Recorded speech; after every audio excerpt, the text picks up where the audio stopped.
안녕하십니까. 거꾸로 투자하는 쇼킹 부동산입니다. 전부 실패했다. 급하게 돌아가는 수도권 부동산 시장 전해드리겠습니다. 영상 전에 구독과 좋아요 부탁드릴게요. 자, 6월 아파트 거래량 윤곽이 드러났습니다. 6월 15일 기준 서울 아파트 거래량 709건이 등록됐습니다. 5월 달에 같은 기간의 거래량 477건에 비해서 확실히 강한 모습을 보이고 있죠. 서울 아파트 월별 거래량 보면 2024년 기준 3월 달부터 4,000건이 넘어서면서 시장 회복세를 보여왔어요. 그리고 3월보다 4월, 4월보다 5월 달 거래량이 더 많았거든요. 지금 5월 달 거래 등록 만료일이 6월 말까지인데 이 추세가 이어지면 4월 달보다 한 10% 정도 많은 4,600에서 4,700건이 예상되거든요. 근데 5월 달보다 6월 달이 더 많은 추세가 보이고 있거든요. 저는 지금 5,000건 넘을 가능성까지 말씀을 드립니다. 근데 이런 월별 거래량이 아니더라도 부동산 시장에 관심이 조금이라도 있으신 분들은 현재 사람들이 집을 많이 사고 있다는 걸 알고 계실 거고, 언론들도 이런 내용을 포착해서 지금 기사화하고 있죠.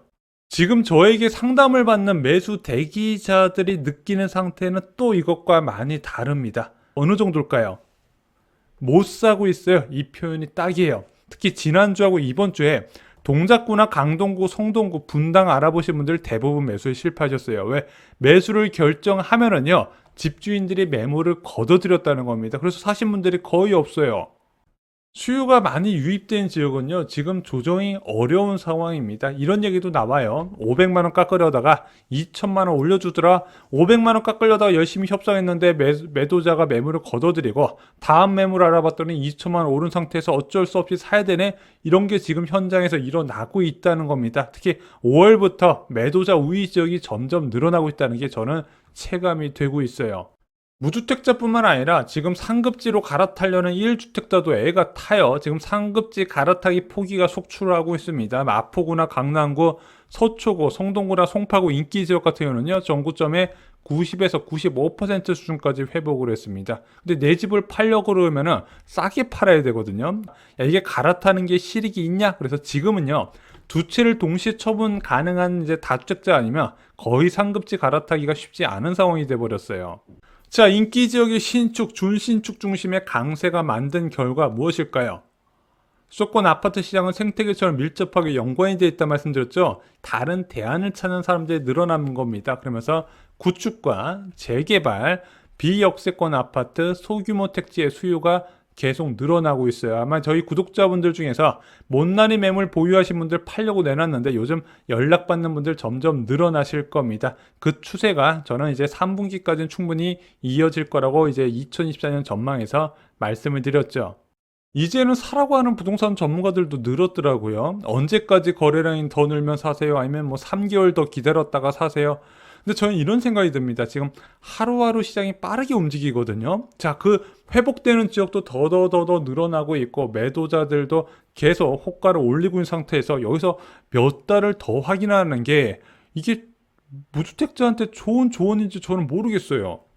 예전부터 영상으로 강조했던 게 있습니다. 유튜브에 많이 보이는 바닥 잡는 공식 아니면 이때 집 사는 신호다 이런 거 없다는 거예요. 후행하는 지표로 빠르게 변하는 시장에 바닥을 잡는다고요? 그 후행하는 지표가 집살 신호라고 뜨면요, 이미 집값은 다 올라 있다는 거예요. 자, 진짜 기회를 잡는 방법은 간단합니다. 일단 사람들이 안 사고 있어야 돼요. 안 사고 있으면 집값이 떨어지고 있잖아요. 이렇게 떨어지고 나서 공포가 가득할 때 무엇인가 회복 신호를 포착해서 잡아야 되거든요. 딱 두 가지만 기억하시면 돼요. 시장 금리가 낮아지고 거래량이 늘 때를 봐야 된다는 거죠. 자, 작년 말을 예시로 들어보겠습니다. 작년 10월 15일 날 한국 5년물 국채금리가 4.18%까지 올라갑니다. 그럼 대한민국 대출금리가 4.5% 내외가 나와요. 사람들이 집을 안 샀죠. 금리가 더 오를 줄 알고. 근데 그 이후에 어떻게 됐습니까? 국채금리가 폭포수처럼 떨어지게 됩니다. 그러면서 사람들이 집을 사내 2023년 12월을 바닥으로 거래량이 1월부터 늘어나는 모습이 보입니다. 야, 그러면은 이 1월달 거래량이 회복되는 걸 보고 들어가야 되나요? 그렇지 않아요. 1월 거래량이 언제 등록이 완료되죠? 2월 말에 완료된다는 거죠. 그때 들어가면 금매는 다 나가고 없다는 겁니다. 현장에서 느껴야 돼요. 계속 부동산 다니면서 금매가 쌓이는 걸 봤는데 공인중개업소 사장님 이렇게 얘기해요. 금매가 나갔어요. 또 나갔어요. 또 나갔어요. 이런 소식 들으면 바닥이라는 겁니다. 왜? 시장금리가 떨어지고 있고 사람들이 사기 때문에. 이것은 인터넷상으로 절대 알아볼 수 없는 정보예요. 현장에서 느껴야 된다는 거죠. 다 아실 겁니다. 올해 1월 달이 바닥이고 그 이후부터 회복이 빠르고 지금도 솔직히 상급지는 많이 늦은 상태에서 여기서 거래가 더 늘어나는 걸 확인하고 집을 사라고요. 지금 상태가 계속 이어질까요? 미국 상황부터 좀 보실 필요가 있습니다. 6월 지표에 영향을 받고 있거든요. 자, 먼저 물가 지표에 주목할 필요가 있어요. 미국 근원 소비자 물가 지수 3.4% 상승률을 기록했습니다. 이전치 3.6, 예측치 3.5%보다 상승률이 둔화가 됐어요. 자, 또한 미국 근원 생산자 물가 지수 6월 13일 날 발표됐거든요. 이전치 2.5%, 예측치 2.4%보다 낮은 2.3%가 기록됐습니다. 현재 상승률도 둔화됐고 앞으로도 둔화될 가능성이 나타났다는 거죠. 게다가 미국 신규 실업수당 청구 건수는 24만 2천 건으로 예측치 22만 5천 건보다 많이 높게 나타났습니다. 물가는 떨어지고 있고 타이트한 고용 상태가 좀 더 둔화될 모습을 보이고 있다는 거죠. 자, 미국 지표가 발표될수록 국채금리가 뚝뚝 떨어집니다. 지난달 말에 4.6%를 넘었었던 10년물 국채금리가 현재 4.2%대까지 떨어졌고요. 한국 국채 5년물 금리가 현재 3.2%대를 기록하고 있습니다. %대 올해 연중 최저 수준에 근접했어요.